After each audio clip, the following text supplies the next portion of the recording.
জানি না ভগবান কোন পাপের শাস্তি আমাকে প্রতিনিয়ত দিয়েই চলেছে।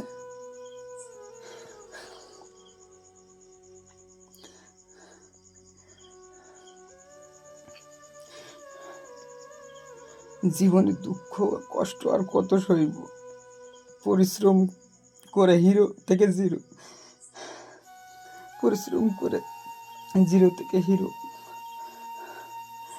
আবারও হিরো থেকে জিরো করে দিল।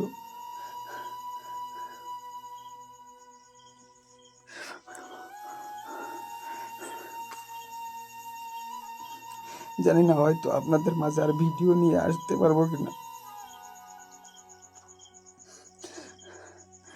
আমার যদি কোনো ভুল হয়ে থাকে সবাই আমাকে ক্ষমা করে দিবেন।